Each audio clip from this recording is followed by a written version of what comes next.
buddy. Hi, guys. Well, from hot and spicy Salt Lake City, Utah. It's Thank God I'm Atheist. The podcast. I'm Frank Feldman. And I'm Dan Beecher. And coming up today, it might be trying times for atheists. You might be seeing some stuff in the news about court decisions going ways. We're about to say some stuff that you don't like. Especially in these United States, but around the world also. Just some. Not everybody lives in a great place for atheists. It's a weird time. It's a weird moment in history. Definitely all around the world. Yeah, there is no doubt about that. But anyway, we have some ideas. We have some things that might make you feel better. Fixing the world. Yeah, exactly. We're going to fix it today. Yeah. You have to stay tuned to the end of the show, otherwise it doesn't get fixed. And then that'll be your fault. So don't do that. All right, Dan. Yeah. Well, we might as well just start with one of these things. Start with it. Is making us feel not so great. Uh-oh. This just happened, apparently. I believe. I just heard about it. Yeah. A Pennsylvania court has decided, well, it's actually not a Pennsylvania court. It was a Pennsylvania issue. Okay. The Third U.S. Circuit Court of Appeals ruled Friday, so this would be last Friday, that it's constitutional for the Pennsylvania House of Representatives to ban guest chaplains who don't believe in God. Right. So this would be for the invocation during the session. Exactly. Right. And so they have like this chaplaincy program, blah, blah, blah. Yeah. And most states do this. Yeah. And they bring in mostly Christians. The numbers on Pennsylvania, it was like 90% of the people who come and give the invocation end up being Christian. Right. And then there's a smattering of Jews, Sikhs, right, Muslim, probably God not. forbid, probably not. No, not Muslims. Let's face it. But they sort of will allow these other groups to come in to give lip service to the fact that, well, this is really just about a belief in God. Right. Well, the court says that this is prayer, which ostensibly is about believing in a higher power. Right. Prayer presupposes a higher power, the court says. Only theistic invocations can achieve all the purposes of legislative prayer. They're just begging for Lucian Greaves to come in. Oh, yeah. They're just begging for it. Right. They just don't see the writing on that wall. Well, that definitely is probably our only hope at this point. Save us, Lucian. They say, this is coming from Judge Thomas L. Ambro.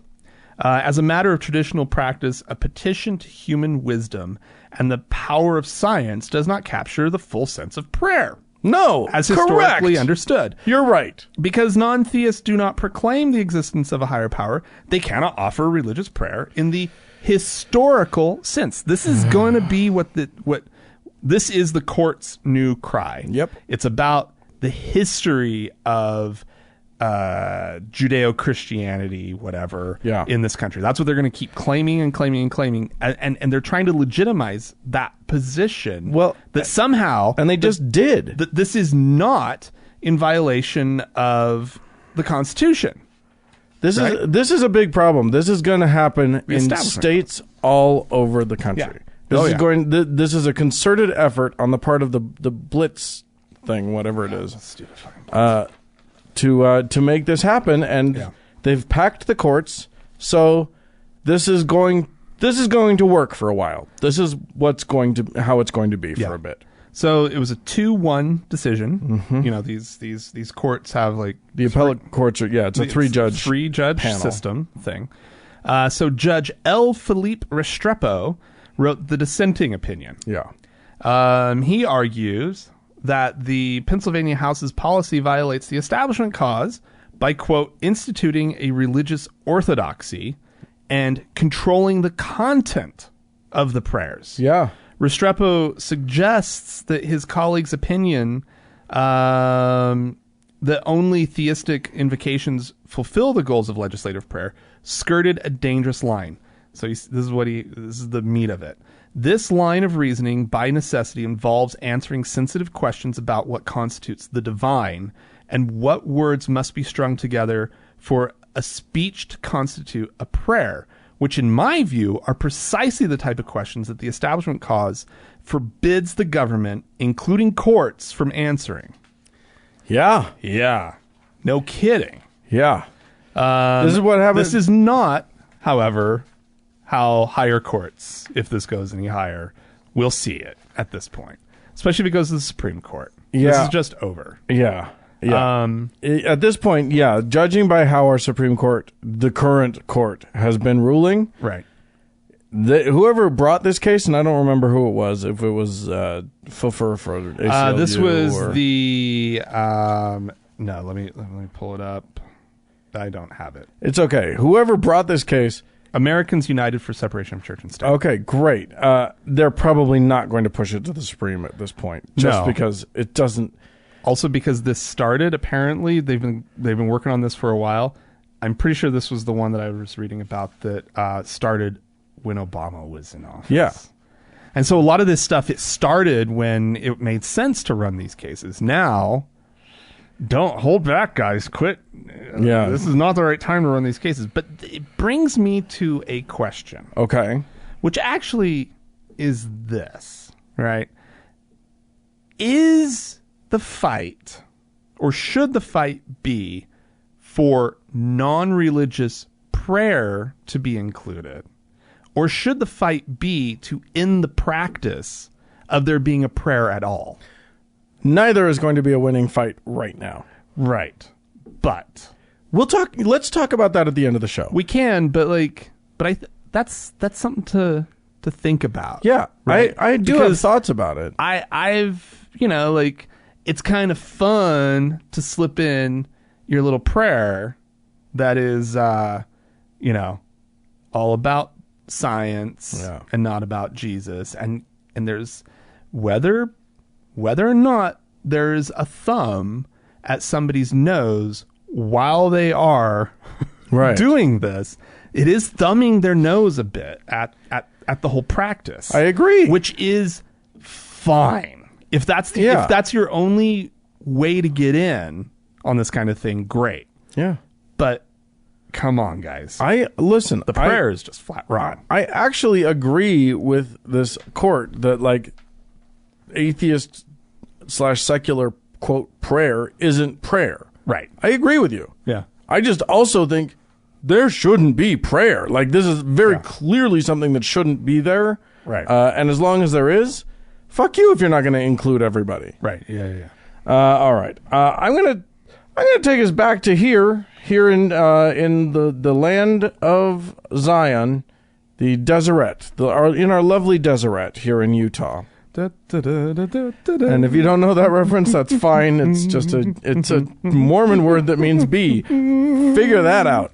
Anywho, a Mormon word. A Mormon word. It's a lexicon of in how many words?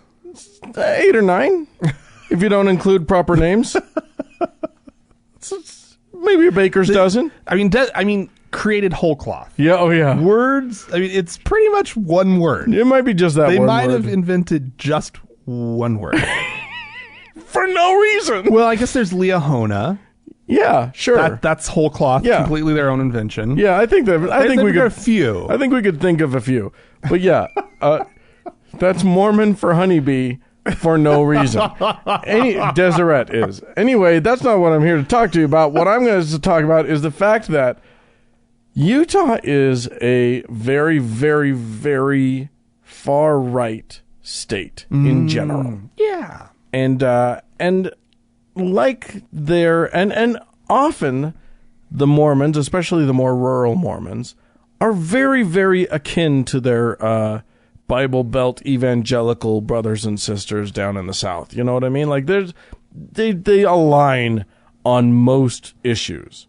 But the one thing that that Mormonism has that those evangelicals don't have is one guy, or at the top, who can tell everybody how it's going to be. Yeah, fair enough. Or 3 guys, or 12 guys, depending on how you're looking at it, depending on who's in the... But you've got a small group in charge who get to tell everybody how the fuck it is. Right. And it's done. Right.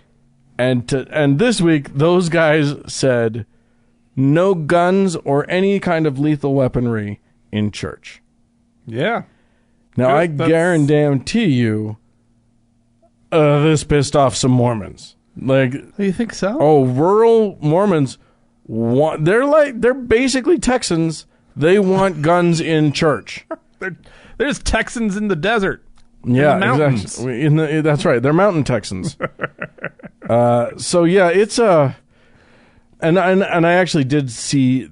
I didn't see any on my feed, but I saw some friends talking about their feed and how their Facebook feed has been filling up with people trying to parse out whether this was doctrine or a policy. Because if it's a policy, then maybe it's not going to stick around. But if it's a doctrine, then blah, blah, blah, blah, blah, blah. Doctrine. Because they think it could be doctrine.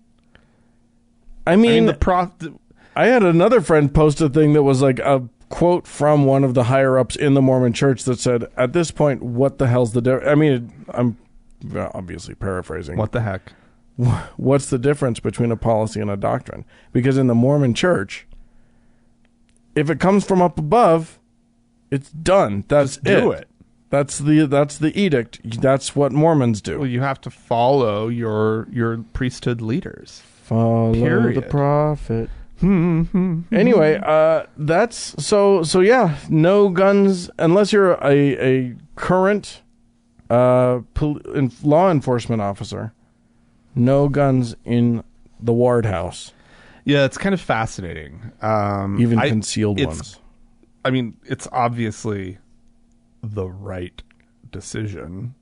There is a part of me that is kind of surprised that they would take it. I am too, because they tend to kind of let that side of the church kind of be there. Yeah. Right. But I don't know. I mean, it's definitely oh my God, it's so beyond the right decision. Yeah, well, and the reason that it's beyond the right decision is that, yes, there have been some shootings inside of churches, but a lot of the shootings that have happened inside of churches that we don't talk about are accidental ones. Oh, because someone brought a gun into church. Right. And then, some kids fiddling around in mom's purse looking for a crayon and suddenly bang. So, yeah. There's like, you're much... It's so funny. I was commenting on a friend's post about this. Yeah. And somebody was like, well, now you're just making everybody sitting ducks. They were making the sitting duck argument. Oh, God. If a criminal comes in.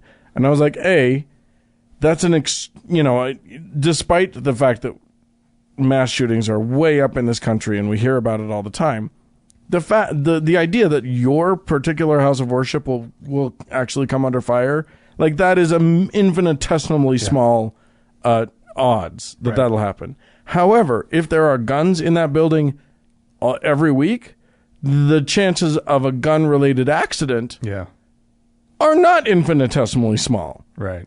So, A, it's not making anybody any safer statistically. And B, frankly, I don't feel any safer if a gunman comes into a crowded room and other people are also adding to the bullets flying in the room. Like, that doesn't make me feel any safer. No. Anyway, get the fuck out. We're clear on our views on gun policy. So let's see. They don't allow guns. Yes. They don't allow red punch. Oh. Do you know that? No. Do you remember this? No. Oh, there was no red punch allowed at church. Oh, really? Because it stains the carpet. Even the BYU Sparkle didn't come in red? No, never. Never. They don't do red punch. Of course, you know what it is? It's because that's the University of Utah's color. And BYU is blue. Oh, they allow all the blue punch you want. It's a rivalry that's made it all the way to the top. No, there were all these like really overly fussy rules about the ward house and what you could like bring in and whatnot. And that was one that just made everybody so mad. I love it. What do you mean we can't bring red? And always there was red punch showing up to stuff. Right, of course. Right. And then somebody would come trotting out. You can't have red punch. Maybe this was just the Muskogee ward. I love it. Anyway, go on. What's the next thing? All right.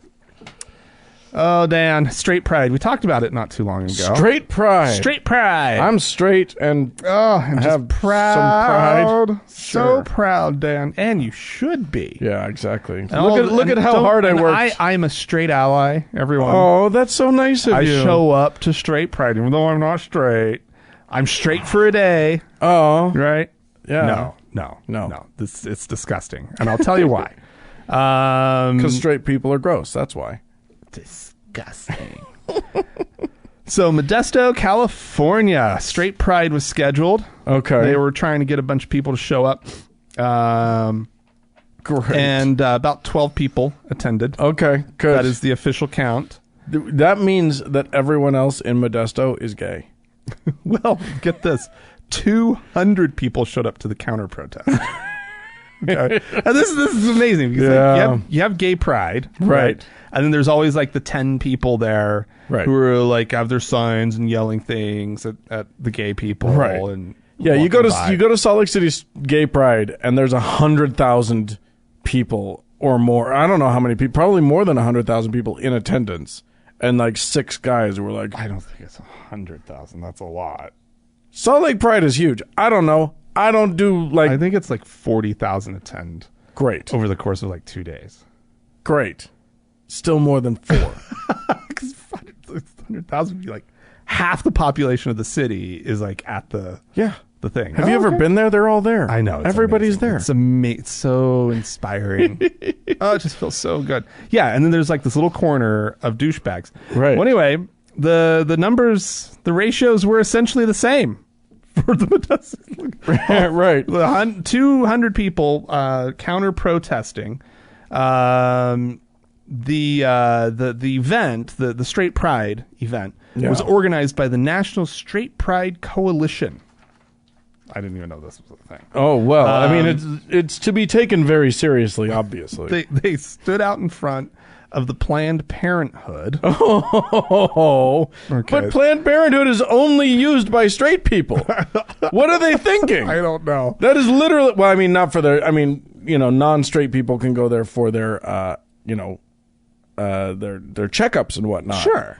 But like, the part that they care about is abortions. Right. And that's only used by straight people, really. The event had previously been branded as sort of a white supremacy event. Right. Masquerading as straight pride. Sure. The attendees held anti-LGBTQ messages, of course. They had signs with religious sentiments, and there was even a Trump 2020 sign. They faced the counter-protesters, who, of course, held up pro-LGBTQ signs, and they were chanting, "No hate, no fear, straight pride is not welcome here." Hey, cool. There's this group called the Modesto Nonviolent Collective. They were the ones that organized the counter-protest. Yeah. They said, "We are rejecting this presence of hate. That we are rejecting the values that this straight pride coalition represents, like white nationalism and homophobia. This community is standing together to reject this group and what they represent." We should be clear that like we're not against straight people. No, like if you're not familiar with the straight pride movement, just so that you know, it's not about like being okay with straight people, because everybody's okay with straight people. Right. That's already there. Right. This is about. It's so weird. It's so tied in with white supremacy and with all of these different hate. It's just another form a hate group of hating. Yeah, absolutely. And it's all tied together. Oh God, there's just so many ways to hate. It's just there's so and they're good. They're creative good. About it. They get out there. Good. They're getting out there, and they're just they're trying to rally people. Yeah, Don Grundman. He's one of the organizers of the Straight Pride. It's a great name. He complained to local media that the counter-protesters were trying to take away his right to free speech. This is an example of free speech in our country. Yeah. It's a one-way street. They want free speech, but they don't give us free speech. Yeah. No, that's how free speech works. I don't think this is all. Grundman doesn't understand free speech. Yeah, exactly. You're being allowed to say the things. Yeah. It's just that the rest of society is rejecting you for the things that you say. We're allowed to do that. Guess what? You're talking to the media. Yeah, look at you. Look at you speechifying. Yeah, guess what? You actually got to talk to the media because of the counter protest. Right. If there had only been you 12 crazies showing up, the media wouldn't have. Oh, what if there was no counter protest? Oh, it'd be so cute. Oh, Don Grunman. I want to see it. Oh. These 12 sad people standing Why don't they do that here? I want to go to a straight pride I just want to go see a straight pride rally. Apparently, though, at one point, while they were like yelling at each other and the two groups were facing off, Grundman he stood up and he said, "We're a totally peaceful racist group." Oh, well, good on you, man. Wow. I mean, hey, I'm just so used to people not liking to be called racists. Yeah, this is weird. This is a weird moment. It's not a good time. Why people standing up and being like, "Yeah, I'm racist. I'm totally racist." Yeah, racist. Right. That's that. Yeah. Let me check. Is that the word? That's a word. Yeah. Let me read the definition. Yeah. I'm racist. That applies 100%. By the way, I'm going to put that on my license plate. Racist. Yeah, exactly. Side note: Salt Lake City Pride was attended. Just the parade attendance topped 60,000 this year. Wow! So somewhere splitting the difference between our wildly crazy estimates, or at least one of us was wildly crazy. Yeah, mine was less crazy. I'm going to take us to Pittsburg. Well, we'll remember that there was an attack on a synagogue, a Jewish synagogue, a few years back. The Tree of Life Synagogue in the Squirrel Hill district. Right. There was a shooting, a mass shooting, a man yelling insane anti-Semitic epithets as he hatefully killed a bunch of people. Right. Well, he's going to trial. Oh boy.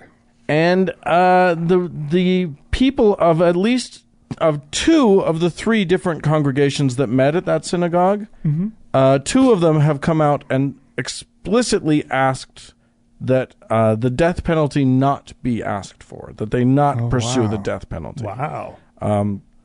Apparently, most Jewish sects here in these United States do not support the death penalty. And would much rather see someone like this serve time for life, right, rather than be put to death. Fantastic. All right. Wow. Okay. So Rabbi Jonathan Perlman of the New Light Congregation wrote a letter signed by a whole bunch of different rabbis, etc., to Attorney General William Barr and his cohorts, just asking them not to pursue the death penalty. Oh boy. But do you think our government respects Jews? What? No. Oh, no. Absolutely not. No. They're not going to listen to a bunch of Jews about what to do about a criminal, so nope, they are definitely 100% full-on seeking the death penalty. Oh, God. For this alleged shooter, Robert Bowers. So there you go. We're not going to have a discussion on death penalty, but interesting that the victims themselves have spoken and said, please don't. Said, this is not what we want. Right. We'll feel better. Right. And they expressed that. They said, this will expose us to further trauma. Right. We've already had this huge trauma. Please don't traumatize us more. Right. By seeking to kill this man. But yeah, I mean, what's Bill Barr going to do? Listen to a bunch of uppity Jews about how to do his job? Hell no. Well, all right. So there you go. Oh, God damn, that makes me upset. Yeah. That's not cool. All right. Yeah. Bangladesh. I love it. I know it well. Yeah? No, I know very little about Bangladesh. I really don't know much about Bangladesh either. I know that Yeah, I don't know anything about Bangladesh.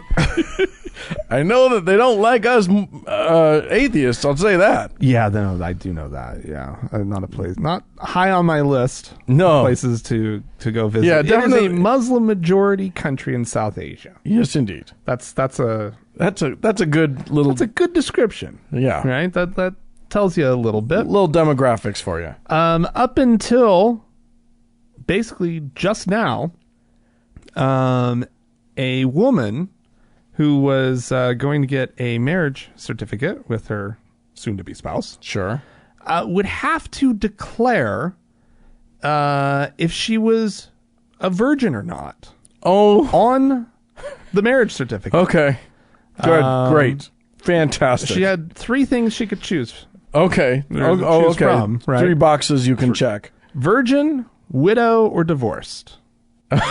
That's it. Wow. Okay. So, well, I mean, that makes it easy. You just pick the one that's closest to applying to you. Right. Exactly. Right. Virgin. I've never been married before, so I guess I better choose virgin. Right. So there's been a 5-year legal battle by women's rights groups trying to protect women's privacy and, of course, potential humiliation over, Yeah.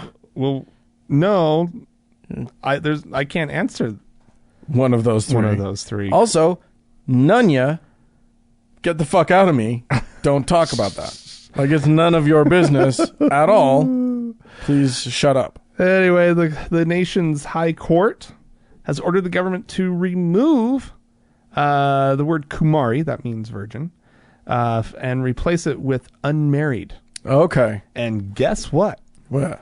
They have also ordered that the groom has to answer the same set of questions. What? That he has to disclose if he was unmarried, divorced, or a widower. Oh. Because he didn't have to say anything. Right, of course not. Who cares if he's a virgin? Right? So now, for whatever reason this question is there, yeah, whatever purpose it serves. Oh, it's very important. Maybe they're collecting data. No, their population. It's to make sure that the other person knows. Wait, you were married before? Oh, make sure that they've had these discussions? Yeah, maybe. I don't know. That's the government's business. I think that was the original intent, was so that the groom knew what the fuck he was getting into. Right. And you had better be a virgin because otherwise I'm not marrying you. Yeah. Why would I marry you? Why would I mean, why would you marry a widow or a divorced woman? I don't know. Why would you dip your pen into an inkwell that's already been dipped? That's the question. I don't know. I'm trying to use I'm trying to use a metaphor here. I don't. You're okay. You're baffled. That's fine. What's an inkwell?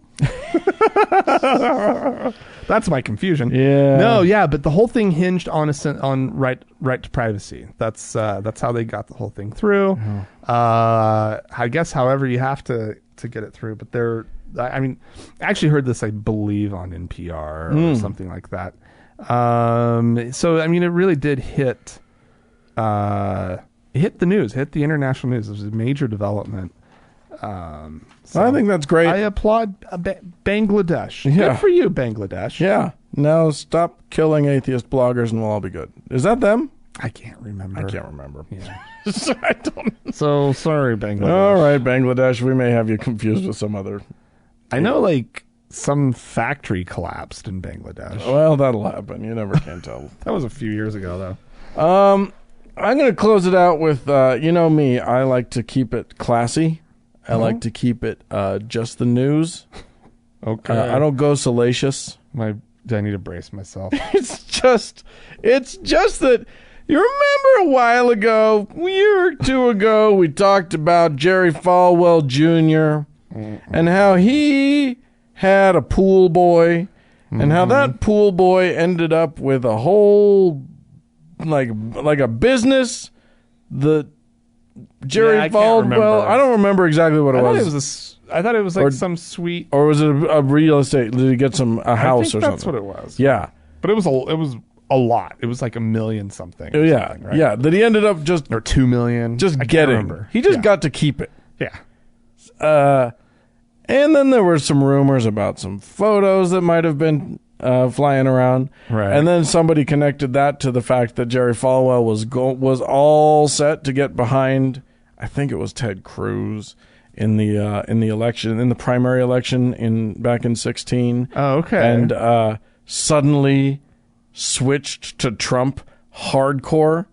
And then there were some hints that maybe Cohen might have had something on Falwell. Anyway, whole bunch of rumors flying, but what we know is that there was a pool boy, and there was Jerry Falwell, and then there was a major purchase. Boy with a lot of land. Yeah.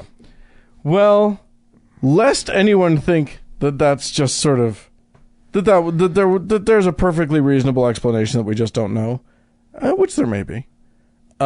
There's a new wrinkle in this in the saga. Oh no! Which is that Jerry Falwell's personal trainer, handsome devil that he is. Yeah, I know. I looked him up. Actually, I looked both of them up. Yeah, he's got some good taste. you're aligning with J. Fall Jew. Yeah, I guess so. Okay. Yeah, he doesn't mess around. 23-year-old Benjamin Crosswhite. Oh boy. 23? Yeah, he's 23. Oh, God. And fit, obviously. He now has an enormous 18-acre sports facility. What? Which was sold to him by Liberty University. What? The center is estimated to have been worth about $1.2 million. Liberty sold it to him for $580,000. So about half the market price. Interesting. The deal was funded by, which is to say the money was loaned to Crosswhite by Liberty University. So that is a sweetheart deal. Yeah, exactly. Wow. He put no money down. All the money was loaned to him. Then they gave him an additional $75,000 loan to help with repairs and maintenance. To help him pay back the loan. Right, exactly. And next we'll be hearing about loan forgiveness. Oh, boy. This is... lest you think that this is just like, he was... And in fairness, he was already kind of leasing the property for his fitness business. Sure. But also... the Falwells had brought the young whippersnapper along on a nice trip to Miami on the private jet at least once. Oh, wow. That we know of. So, look, I'm not one to say who can do what with their own money and who can have sex with whomever they want. And no, that's not the issue. Go get 'em, Tiger. No, that's why I am all Falwell. All over it. You're on a good time. Except if it's going to mean that you are the world's biggest fucking hypocrite. Absolutely. In the universe, and the only reason... And this is a guy who basically probably had a big hand in getting Donald Trump elected. Right. Probably because Trump has pictures of him and probably his wife fucking the pool boy. Yeah. Well, he already has those, so you might as well just fuck the personal trainer. Yeah, fuck the personal trainer. Look, the cat's in the bag for now. Yeah. Gather ye rosebuds while ye may. Yeah. Might as well. Oh, my God. No, honestly, seriously, if you're in a position, you got some money, a position of power, and you can abuse some of that power. Look, to lure in hot young men, and that's your game. If that's what you're after, and they're good Lord, and if they're adults and consenting, fuck, man, who are we? Lure them in. Go for it. Abuse your power. Get it. No. It's not. I mean, it's not necessarily abuse of power if they're enjoying. Look, as long as they're into it. If they're into it, and what they're probably into is giant estates that they get to keep for free and fucking. But if you have to fuck one of your, training clients to to get your big, your dream business, go get it, baby. It's, you know, you just do. You just do it. You just do it. You hold your nose and you dive in. Oh, Lordy Jesus. All right. Well, you know what? I'm gonna pivot off of that for just a second because there's something I want to talk to you about. What is that, Dan? Shaving. Whoa. Hey yo. It's look. You and I are usually bearded fellows. Yeah. On and off. Depends on what's going on in our lives, but usually we have a beard, but never do we not shave. You shave part of it. You should. You should. Gentlemen, if you have hair on your face, shave part of it. You need to shave at least some. Right. We're not telling you where, but you got to shave at least some of it. Yeah. And leave the cheeks and just the neck, if that's what you're into. Don't do that. There's a guy I saw. There's a guy that's going to the coffee shop that I go to. That's got the neck beard, and I'm just like, what? Ooh, gross. It's like the under chin beard. Oh yeah. I don't know. Anyway, I don't know. There you go. Maybe he's a Brigham Young relative. Anyway, look, razors are expensive. Yeah. Shaving equipment is expensive. Yeah. You go to the grocery store, you're going to get ripped off. Absolutely. There's a better way. There's an easier way. All you have to do is go to harrys.com/TGIA, Harrys, HARRYS.com/TGIA, and just sign up, and you're going to get some free stuff, too. Yeah. Look, 10 million people have already tried Harrys. You can claim your special trial offer, harrys.com/TGIA. You're going to get, here's what you're going to get. You're going to get the weighted ergonomic handle for a firm grip. You're going to get the 5-blade razor with a lubricating strip and trimmer blade. You're going to get the rich lathering shave gel, our personal favorite, along with aloe, which keeps your skin hydrated and lovely, and a travel blade cover, so that if you need to go on vacation, your blade isn't chopping up all the clothes in your suitcase. All of that, basically free. You just pay for shipping. You cannot go wrong with this. You just try it. If you hate it, you stop it. Yeah. No harm, no foul. We get helped. You get shaved. Yeah. Life is good. harrys.com/TGIA. Amen. All right. Well, if you'd like to join the conversation, have any feedback about anything that you've heard so far on the show. Yeah.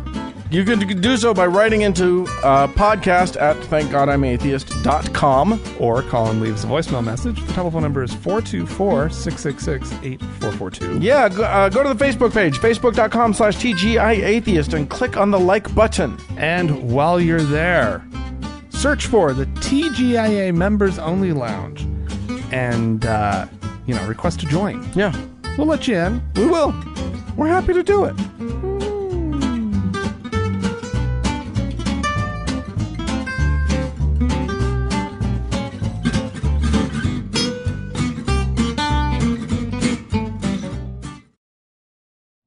Dan. Hey! Okay. 'Tis the time on the show where we play a little clip. We need a patty break. And this is a real patty break. We're doing a legit patty break. Patty Robertson. Oh, Pat. Pat Robertson. Pat, we like Pat for this is why we like Pat.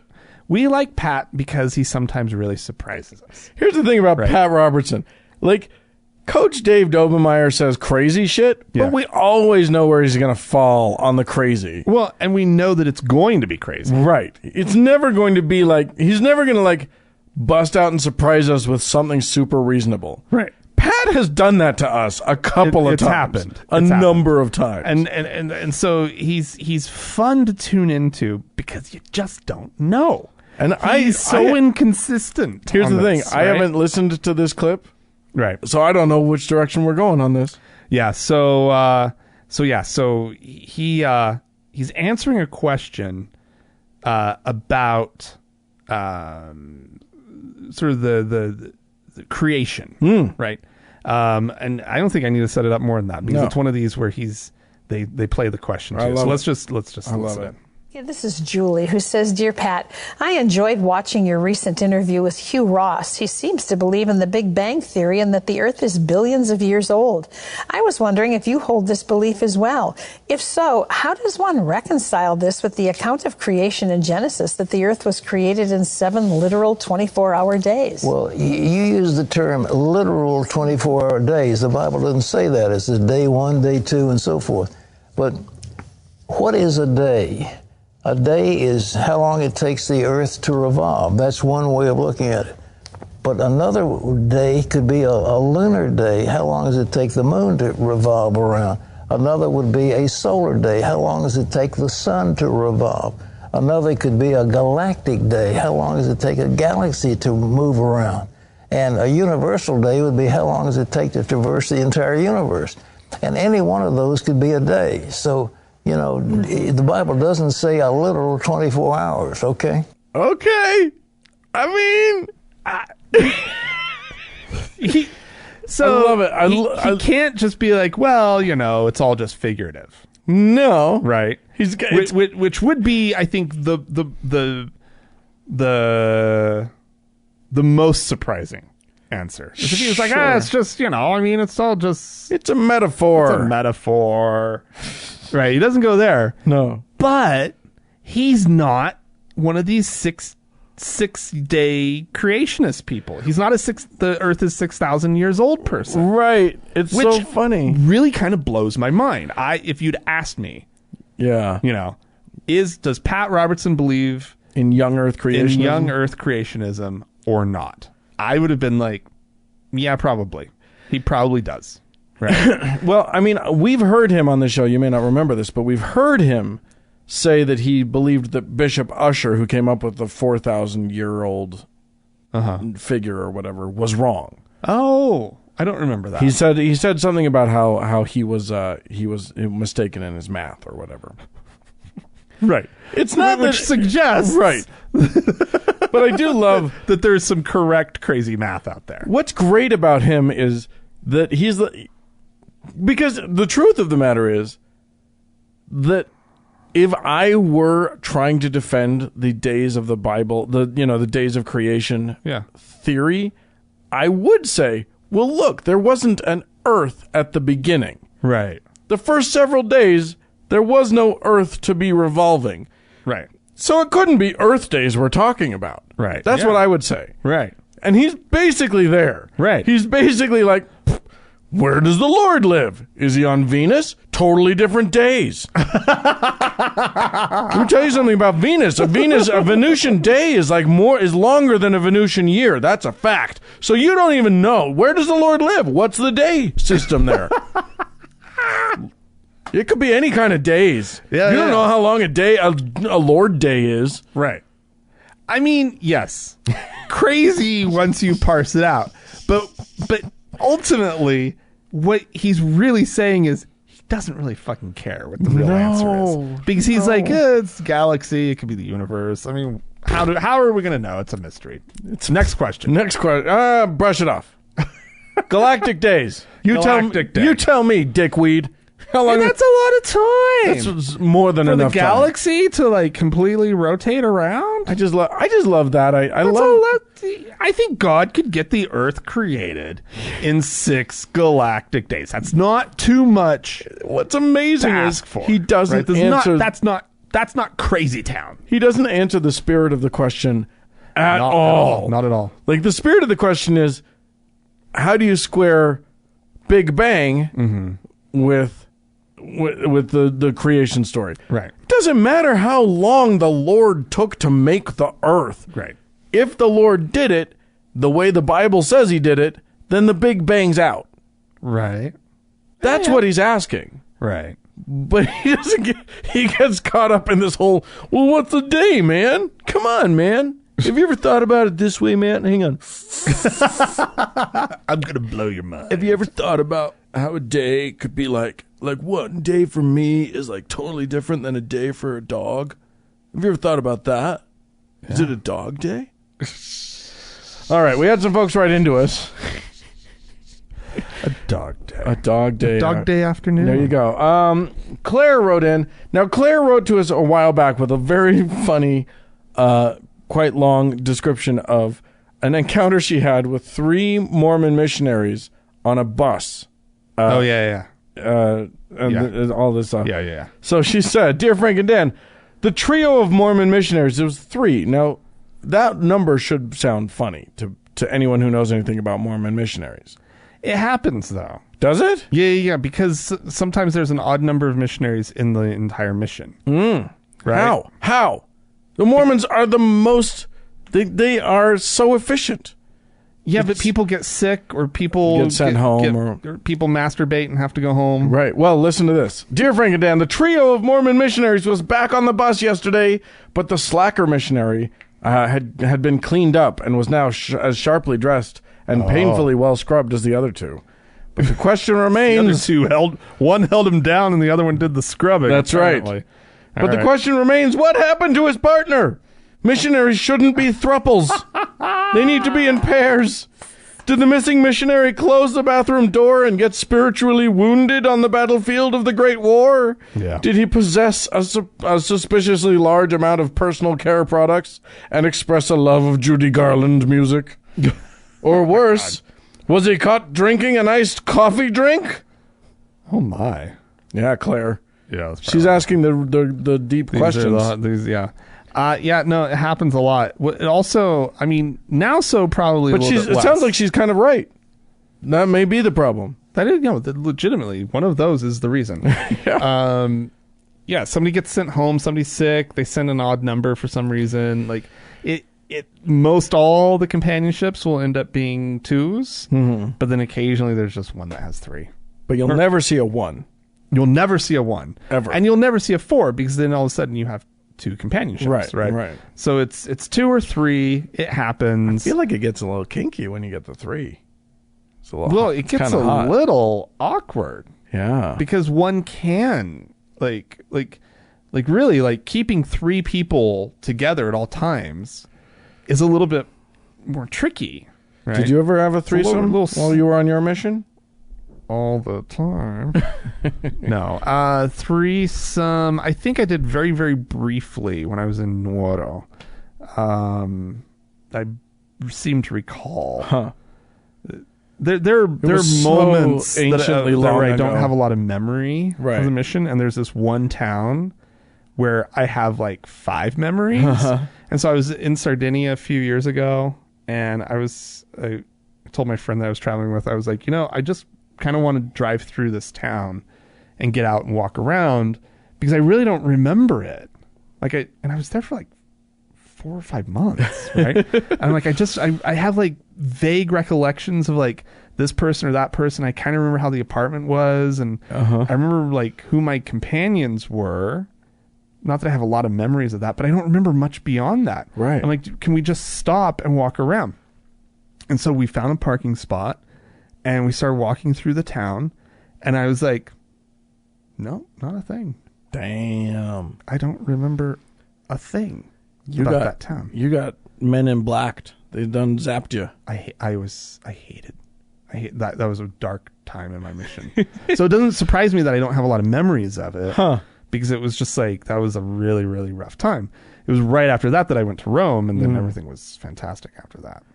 I mean, missionary fantastic. It was fantastic. Right. It was still hang out with other Mormon boys. All All right. There you go. All right. Well, we had an interesting, this is not quite a call-in, but it is from Phillida. Yeah. Who prefaces by saying that she's attached an MP3 file because even though unlike Professor Stephen Hawking, she can still type, she needs to use a voice synthesizer to speak. So this is okay. what she had to say. Okay. Hi Frank and Dan, your entertaining podcast has been part of my Sunday morning ritual for years. Yes, you have my support at the Pope level. I'll listen as I putter around the kitchen fixing breakfast. On your show about surviving the apocalypse, I wanted to say this. I grew up in a military family. My father retired as a lieutenant colonel, so I know something about military officers, both regular military and National Guard officers' minds. They are strictly law-abiding and love this country. When someone complains and worries that all these militias and other gun nuts have all the guns, it is just not true. Be assured if the feces hit the atmospheric propulsor, we have more guns, bigger guns, and people who are actually trained to use them. Fair enough. Yeah, the U.S. military is not to be trifled with. No. I think that's a fair assessment. Yeah. Of the U.S. military. So, and I guess that's, when you because like I think of like the wheels coming off the whole thing. Yeah. Right. I just don't see the wheels coming complete. I see like a little spot, a little hot spot. Yeah. And it gets shut down. Yeah. I just don't. And maybe it gets shut down in an ugly or sloppy or stupid way. Right.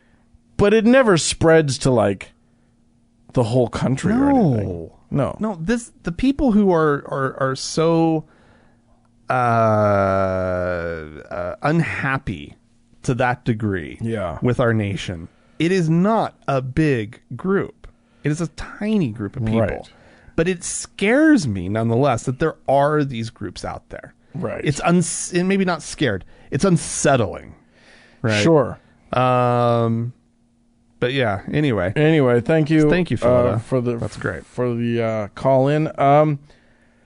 Alan wrote into us and said, "I'm an active Mormon atheist." So Alan starts off with a really Alan, strong opening. Okay, I'm curious.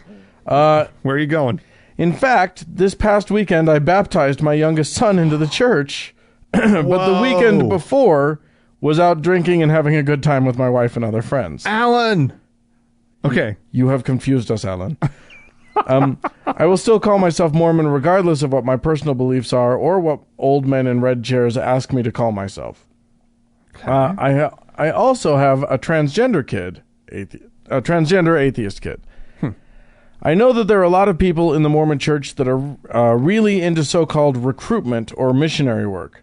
But the rhetoric, this is a reference, by the way, I should mention, to you and I talking about all of the, these Mormons, what we said was recruiting and grooming people's children. Every member a missionary. Yeah, and inviting them to like ward activities, to like picnics and whatnot. Yeah.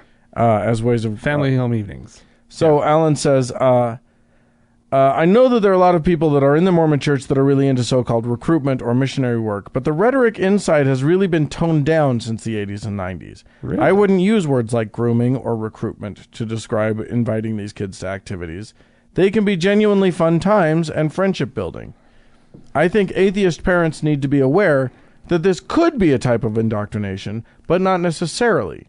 We need to be just as accepting of kids if they decide to join a religion, and using words like grooming, indoctrination, and recruitment could lead to our own type of shunning of kids to find fulfillment in religion. Children of atheists have friends. Friends do things with other friends that are important to them. Atheist parents need to be creating similar opportunities of religious kids, or else both sides will just run off to their own homes and be scared of each other rather than learning how to have genuine human interactions, even when there are deep philosophical differences. As long as it's a give and take. Yeah, the problem was that we got an email about somebody who went to the Mormon parents and said, "Hey, this is fine as long as you don't talk to my kids about your church." Right. And they wouldn't let their kids hang out with them anymore. Yeah. That's the problem. Yeah. It's not just friendship. Right.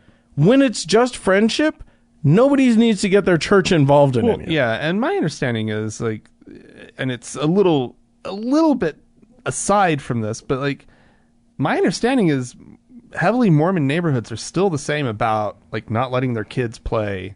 By and large, Mormon parents in those neighborhoods don't let their kids play with the couple non-Mormon kids. That does happen. I've heard that it still happens. I can't speak to how prevalent it is. Yeah. But you still hear that story from parents who are out in the suburbs. Right. And when I was a kid, I had lots of friends that weren't Mormon. My parents had no problem with that. There are plenty of Mormons whose parents, there are plenty of Mormon parents who are cool. It was never a thing really in my household either. Right.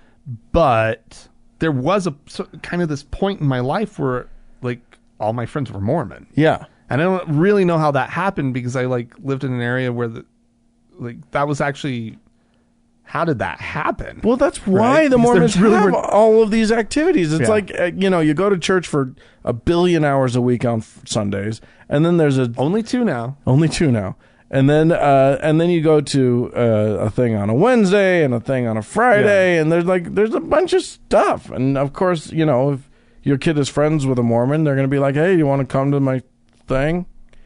And you're right, Alan, it's not necessarily indoctrination. Yeah. But come on, that's what they want.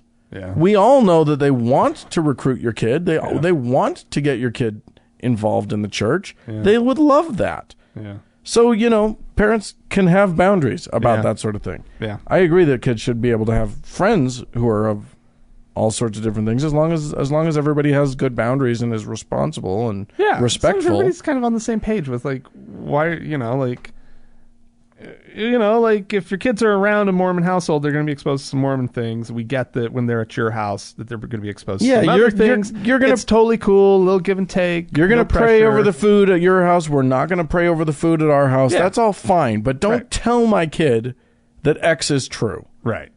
That's all we're asking. Yeah. Anyway. Fair enough. Okay. Listen, as parents, yes, we always have really good advice for parents. Well, an outside eye is a helpful thing. We're super qualified to give parenting advice. Super duper uber qualified. So always listen to us over everybody else. Yeah, I mean, I've seen kids before. Also, Alan, what are you doing being in... I'm trying to be respectful, but oh my God, get out. Just get out of the fucking Mormon church. Just leave. You don't have to be there. There's no reason. It's the worst. Anyway, sorry, we don't Alan. know Alan's situation. I don't know. I will say that. I know nothing about Alan's situation. We don't know his situation. Except that he started an email with, I'm an active Mormon atheist, which... I don't get it. I don't get it. Our brains exploded a little bit. Like... It's fine. But you do you, if buddy. That's what works for him. Go ahead. We don't know his situation. We don't know where he lives. We don't know what his family is like. We don't know. It's so true. We don't know. So Alan can do what Alan wants to do. 100%. Right? Get out. Anyway, hey, we got some people to thank, and we need to thank them. I'm going to start us off, though. Okay. Because we got a PayPal person who wrote into us and made sure...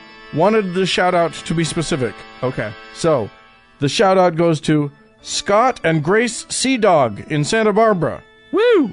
So thank you so much for that. They are what's above faithful? Above faithful? Venerable. Venerable. You're venerable. Well, that's fantastic. Yes. And of course, we need to get to our campaign on Patreon, which is just chugging along. Yes. We have 7 new donors. Great. Wonderful. This week. 4 new faithful. Kate, Bill, and Amber, and once was found but then touched by a noodly appendage. Yes. So that's excellent. our new faithful. Wonderful. Thank listeners. you. We have 2 new venerable listeners, Jerry and Leah. Great. And we have 1 new saint, Saint Becca. Woo! Saint Becca. So God thank you very much. Bless you. You guys are awesome. Thank you for your support. And as always, our top donor, our Lord and Savior, the big cheese, the head honcho, Hannah. Forever may she reign. And until someone dethrones her. Yeah, of course. I mean, that's open to anybody. Yeah, you can be a Lord and Savior if you want to. And you can do that. You can do any of this by going to our website, thankgodimatheist.com, and clicking on the support tab, or there's also a Patreon banner on the side, and just follow that and follow the instructions. Sign up. Yeah. Oh. Oh. And I mean, there was the campaign too. I said it's chugging along. Yeah. We're about what? About 16 away from the next goal. So we're really close. All you have to do is sign up, and you can be part of making this thing go better. Better. Ta-da! What a promise. Hey.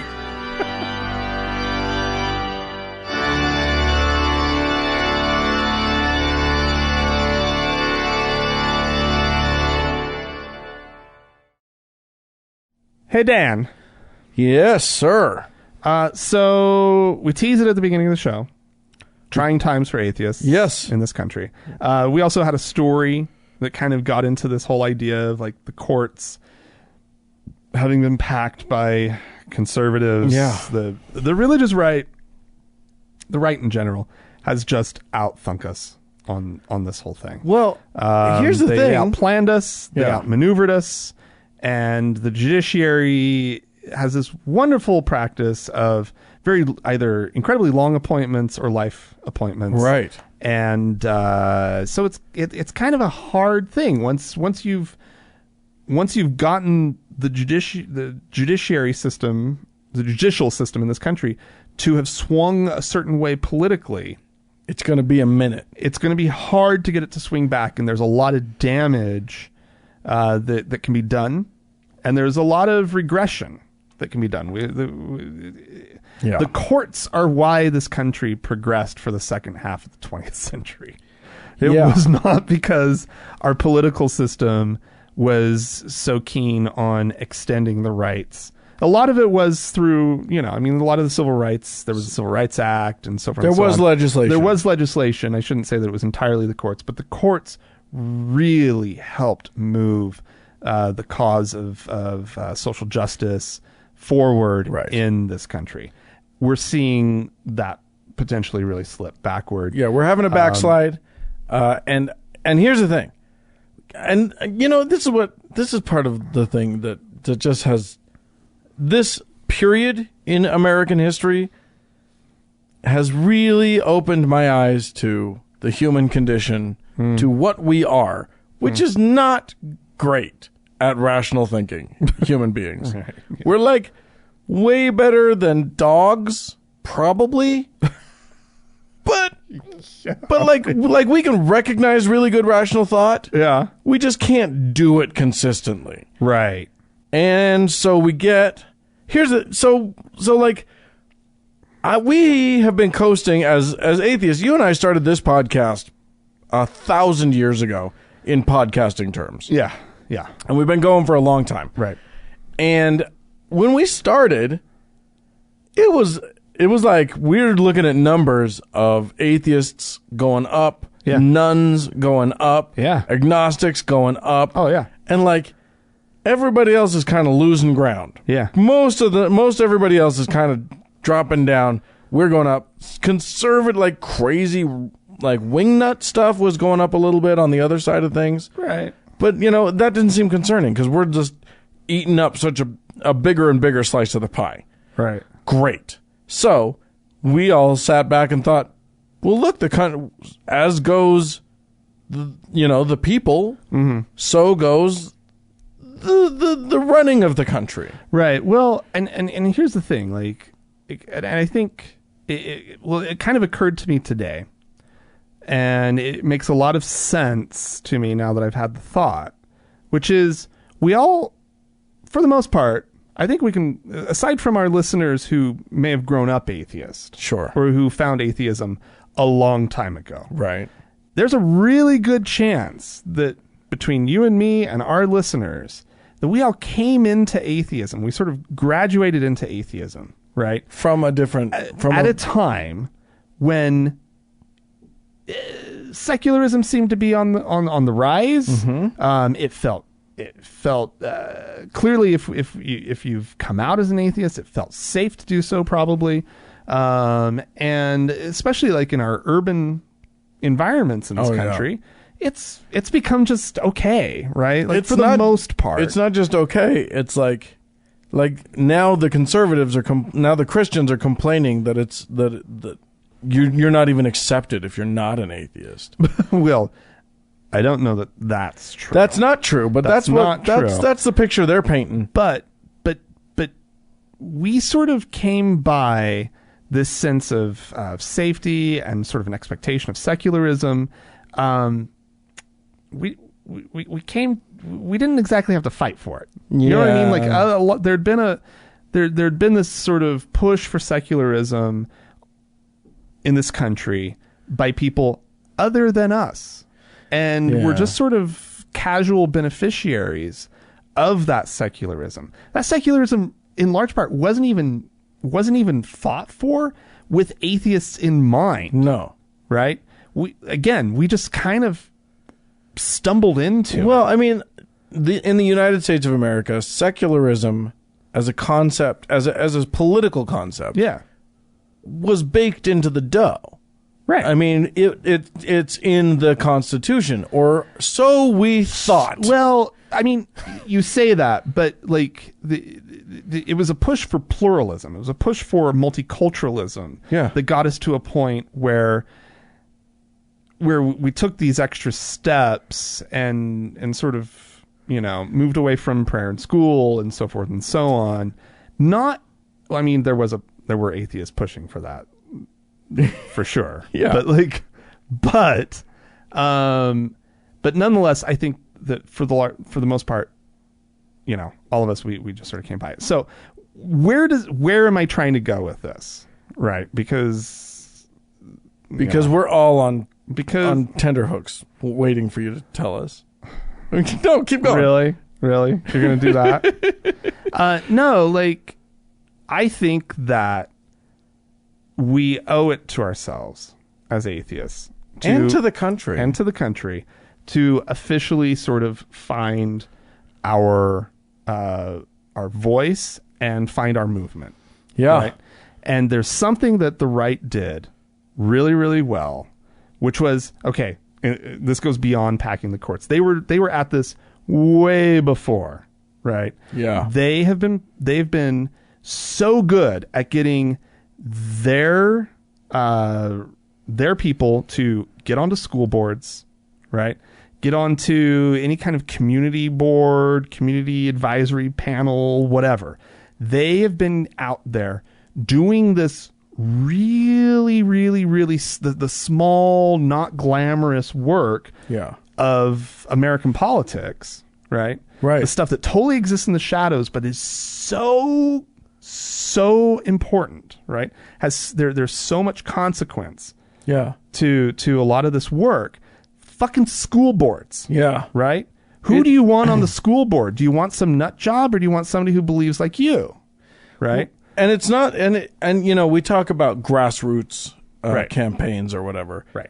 Well, they're going for the roots. That's what they're doing. It's not, they're not going door to door. Right. But their campaigns are. So when they campaign for school board or whatever, they're saying, if you're a Christian, you should vote for this. Right. They're re-solidifying these ideals. Right. But the fact of the matter is, nobody votes for school board. Nobody runs for school board. Right. And so what they realized is all they have to do is they don't have to do so much of this go door to door. They just have to know who the other crazies are in their neighborhood. Right. And you're on the school board. Yeah. Right. It is a disproportionate belief in this country against evolution. And yet how many school districts in this country, right, have stupid rules about how evolution is taught? Yeah, I mean, it's... Right, exactly. They're fighting. So what I'm saying is, because they've done it the way that they have, a minority in this country has made great progress toward promoting their radical beliefs. And so all I'm saying is, right, that it might be time for us to start thinking about the things that we do as atheists. Right. Not I'm the atheist running for school board, but promoting your values. Yes. Right. Getting out there and maybe you can't run, maybe you can run, maybe you can't run. Probably can't run. Most people can't run for these kind of things. Yeah, they got jobs and things. But find the people who you can support and show up. Yeah. People who share your secular values. And that's the thing. Secularism, especially political secularism, isn't an atheist position. No. That you don't have to be. I mean, we're not advocating getting out there and spreading the atheist message. No. That's not what this is about. No. Secularism is about protecting all belief systems, including non-belief. Right. So, it's like literally anyone who says, I'm for religious freedom. Great. How about everybody gets it? Right. How about it's spread around completely evenly and it applies to all people? And the way that you do that is by getting it out of government. Because if any religion is in government, it's preferring somebody over somebody else. Exactly. And so that's the message that needs to get out. That's the values that needs to get out. And we need to speak these values out loud, strongly, and openly, and also demonstrate why they are positive for everyone. Right. I know. Let me tell you, Dan. I would. It's kind of a little tricky thing. You can't just be flippant and be like, everybody needs to run for office. But I think everybody needs to look deep within themselves. Yeah. And say, is there a board I can volunteer for? Is there a PTA I can get more involved in? Is there can I just show up more often and be a delegate? Yeah. A political delegate, right? I don't know how your state system works, but in Utah, it's incredibly important to be a delegate. Yeah. Can I write? Who can I write to? Can I write to? To my state senator? Can I write to my national senator? My congressperson? Who can I share this word with? That's going to make a difference. Don't think too big on who you're writing to. Write to your mayor. Yeah. Write to your city council member. Right? Show up at a meeting. Call your city council member, first of all. Your city council member should take your call. Yeah. And if they're not, get somebody else, vote for somebody else the next time. Yeah. Right? Same with your state representatives. These people should be, these are people that you can legitimately reach out to and make a human connection with. Right? Yeah. And that's the level that we should be thinking at. It's too big to be thinking about your senator. Or your governor. Yeah, sure. Right? They get so much, and they're so disconnected from the people. Yeah. This is about legitimately getting out there and talking to the lowest levels of government. Because it's actually where your voice is going to be heard. And share your feelings. Yeah. Share your experience. Mm-hmm. So that it's not just like, this is my philosophy for you. Yeah. It's, let me tell you how, if you're in Pennsylvania, and you can get your state representative on the horn, let me tell you how it affects me that my people are not allowed to have an invocation here when other people are. Yeah. Let me tell you how it makes me feel. Yeah. And let me tell you, I feel unrepresented. I feel distrusted. And I feel, or whatever your words are. Yeah. And remind them that you know others who feel the same way. Exactly. That you're not alone. That you are the one who's calling out of your friends and out of your family. But also encourage them to call. Oh, absolutely. They should all be calling. But the fact of the matter is, we're making this, hey, everybody, you need to do this. I'm expecting 5 people of all of our listeners. Because that's how this works. Right? Sadly, but you're the one. Whoever you are listening right now. You're thinking about this. Listen, if you're that person who right now this is connecting with, in any level, right? Just think about it. Just do us a favor. Just think about one thing. Just think about it. Think about one piece of action that you can take today or tomorrow. Yeah. Just think about one thing. Absolutely. Yeah. This is we live in troubling times. One doesn't want to overstate, and yet, holy shit, it's fucking troubling. Yeah. I'm troubled. There's no way to understate it. Yeah, it's so look. Anyway, we're not advocating that we start our own Project Blitz. We should. Yeah, we should. I don't know who starts that. Are you the person? Listener? Are you somebody who is very organized? Read up on Project Blitz and see what you can do. Yeah. Somebody make it happen. Yeah, no kidding. What would we call it? Project Donner? Blitzen and... Yeah, Blitz is from the German meaning Lightning. Oh, okay. We can be the thunder. Oh, I thought Blitzen and... Donner and Blitzen mean lightning and thunder. Yeah, okay. They don't just mean reindeer. Right. Yeah. But I think reindeer, most everyone will. Yeah, of course they will. How about, what are some other ones? Okay. Write into us your ideas for the name of the secular version of Project Blitz. And we'll how about Project Bliss? No, it's too close. No. We'll figure it out. You guys send it in. Look, whatever you have to say about all of this, please write into us. Yeah. Podcast at thankgodimatheist.com. Or call and leave us a voicemail message. The telephone number is 424-666-8442. Yeah. Hey, go to the Facebook page, facebook.com/TGIAtheist, and click on the like button. And while you're there, search for the TGIA Members Only Lounge and request to join. It is a closed group, but we will let you in. Yeah, hey, speaking of the Facebooks and everything, thanks so much to Mackenzie for all of her hard work on the Facebook page. Thanks to Danny and Amy for being moderators on the Members Only Lounge. And a big thanks goes out to the Red Rock Hot Club and to Gordon Johnston for the use of their music. Yes, and thanks go to you, dear listener, for tuning in. We sure do appreciate you. Thanks, guys. Bye. Bye.